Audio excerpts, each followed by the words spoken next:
आप देख रहे हैं शोषित पीड़ित समाज की मजबूत आवाज़ एकलव्य मानव संदेश। हम आपको दिखा रहे हैं तस्वीर गोहराज निषाद राज महाराज की, जो ललकार रहे हैं। आज की तारीख में आपको संदेश दे रहे हैं कि आपको जो धोखा दे रहे हैं, अब उनके साथ धोखा देने की नहीं, आप उनके साथ जाने की नहीं। क्योंकि फूलन देवी जी की हत्या जिस सरकार में की गई, आरक्षण की लड़ाई में जिस सरकार की रेल की पटरी पर वीर शहीद अखिलेश निषाद शहीद हुए, ऐसे शहीद उससे पहले हमारे पुरखों के जो किले श्रृंगवीरपुर से लेकर के बहुत सारी जगह रहे। हम बहुत सारे राज्यों के इस देश के मालिक रहे, क्योंकि सुप्रीम कोर्ट के चीफ जस्टिस मार्कंडेय काटजू सुधाकर मिश्रा ने कहा कि एकलव्य के वंशज इस देश के असली मालिक हैं। ये गोहराज निषाद राज का किला कहता है कि आप इस देश के मालिक थे। ये उनका किले के जो उत्खनन के बाद वहाँ श्रृंगवीरपुर धाम जो प्रयागराज में है, वहाँ की ये तस्वीरें आप देख रहे हैं कि एकलव्य के वंशज गोहराज निषाद राज इस देश के मालिक, इस देश के राजा थे, जिनके राज में भगवान राम के रूप में जो धरती पर अवतरित हुए, वो उनके राज्य में आए जब उनके ऊपर विपदा आई, जब उनको पार करना था गंगा, जब उनके परिवार ने उनके राज को छीन करके उनको 14 साल की वनवास की सज़ा एक तरह से दी।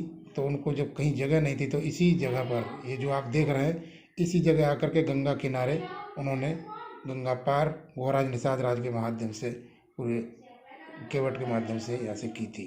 आज भी हम लोग जो निषाद, केवट, मल्ला, कहार, धीवर, तुरिया, बाथम, रायकवार, मझवार, गोंड, माझी जाति के लोग गंगा जमुना नदियों के किनारे रह करके अपने जीवन को बिताते हैं, और अपने आरक्षण की मांग पर हम शहीद भी हो जाते हैं। शहीद वीर अखिलेश निषाद ने इटावा से जाकर के जमुना किनारे से गोरखपुर के कसरवल में अपनी जान दी। उनकी मूर्ति का उद्घाटन किया गया। ये उनकी समाधि की आप देख रहे हैं। कंचन निषाद ने भी गोरखपुर से चुनाव के बाद लौटते में रेल से कट करके उनकी जान चली गई।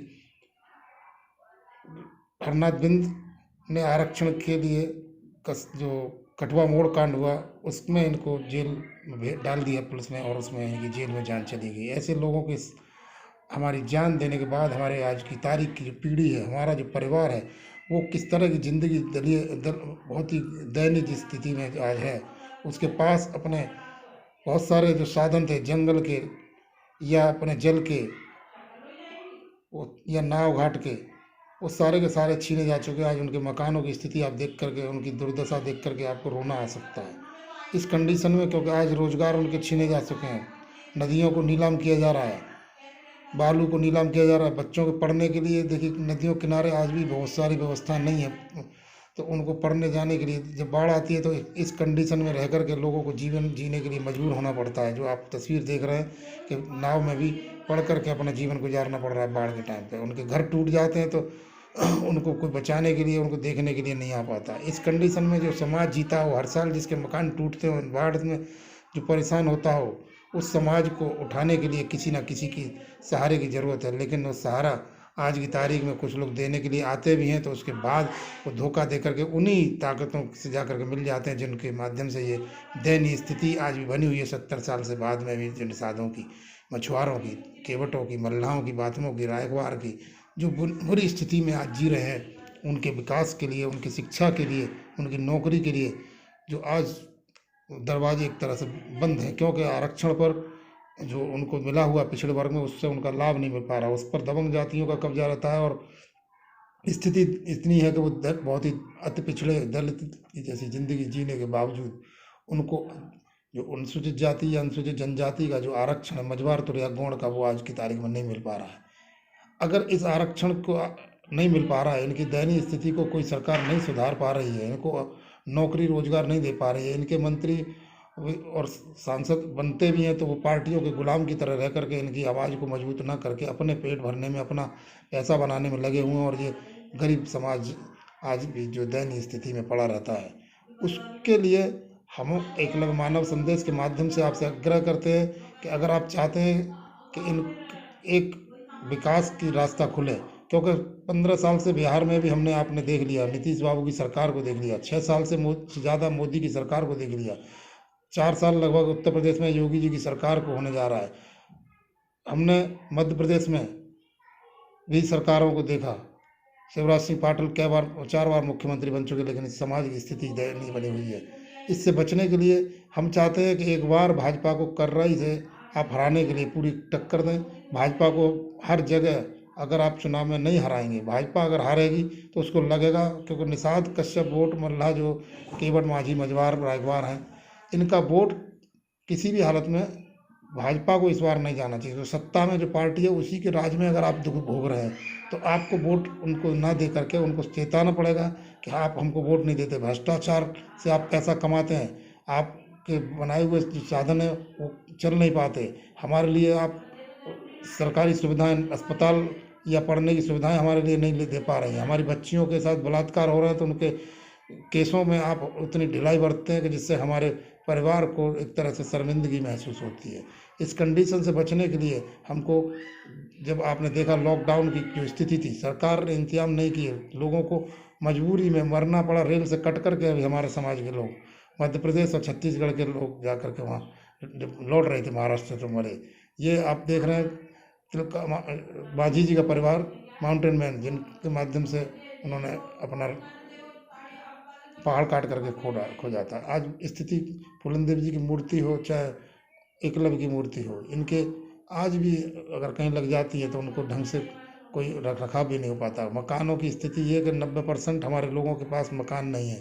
सरकार की भ्रष्ट नीतियों के कारण गरीबों को मकान ना मिल करके पूंजी जो दे करके प्रधानों से या दूसरे साधनों से जो लोग मकान ले लेते हैं उनको मकान मिलते हैं।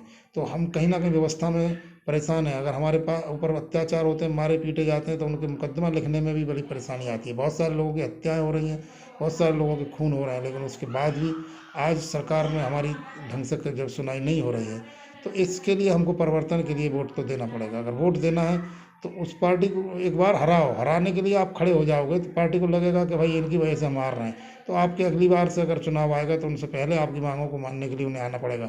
हमारे समाज के जो भी नेता हैं, अगर इन पार्टियों के लिए प्रचार कर रहे हैं, किसी दल के साथ हों, उनको आपको दिखाना पड़ेगा कि हम नेता से बंधे नहीं हैं। हमारे लिए नेता क्योंकि पैसा बनाने वाले हो गए। चाहे कल्याण सिंह को हमने अपना अगुआ माना हो, चाहे दूसरे संजय निषाद रहे हों, या अभी देखो मुकेश सहनी हो, पार्टी बना ली, निषादों का पैसा लगा, निषादों की कुर्बानी लगी, उसके बाद टिकटें उन्हीं लोगों को बेच देते हैं, उन्हीं लोगों को दे रहे हैं जिनके माध्यम से हमारी दुर्दशा बनी हुई है, जो हमारे संसाधनों पर बालू, मोरंग, मछली घाट पर कब्जा किए हुए हैं, हमारे रोजगार जिनके द्वारा छीने जा रहे हैं, उन्हीं के पास जा कर के अगर हम लोग, ये नरौरा की आप स्थिति देखिए, वहाँ पे करीब 600-700 लोगों के परिवार जो रोजी रोटी चल रही थी उनको उजाड़ा गया। ये नरौरा बुलंदशहर जिले के अंतर्गत आता है। इसके लिए आरक्षण के लिए समय समय पर ज्ञापन दिए जाते हैं कि आप हमारे लिए आरक्षण लागू कीजिए। हमारा स्थिति दयनीय बनी हुई है, क्योंकि हम अगर आरक्षित वर्ग में नहीं आएंगे तो हमारे लोगों को जो शोषण अत्याचार होता है